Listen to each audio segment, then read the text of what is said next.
Nous allons réaliser une pêche électrique sur la rivière le Saleron, donc la partie aval du Saleron aujourd'hui. Donc le but d'une pêche électrique, c'est d'inventorier le peuplement piscicole d'un cours d'eau. Donc les poissons en fait sont le meilleur bio-intégrateur de la qualité d'un cours d'eau, que ce soit en termes d'habitat ou de qualité. Donc le fait d'échantillonner le peuplement d'un cours d'eau va nous donner beaucoup d'indications, notamment sur les aménagements réalisés.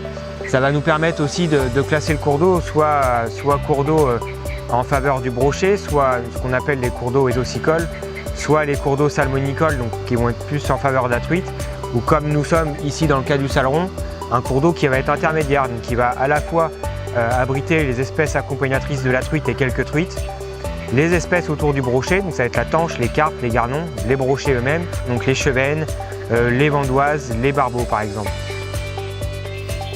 Le fonctionnement d'une pêche électrique est très simple. À l'aide d'un groupe électrogène, nous créons un courant électrique dans le cours d'eau.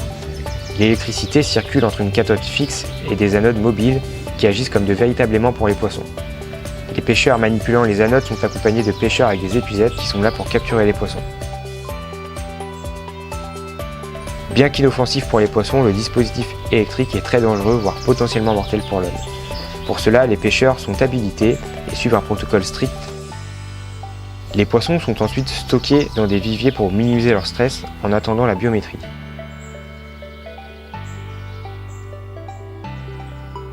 Cette biométrie donc, a pour but de déterminer, de trier et de mesurer l'ensemble des poissons de l'inventaire piscicole.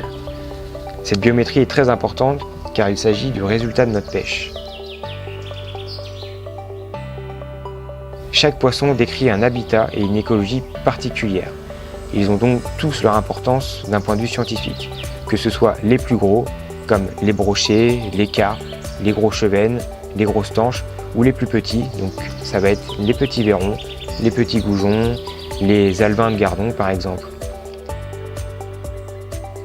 L'ensemble de la pêche est ensuite relâché à la fin de la biométrie afin de permettre un suivi sur le long terme.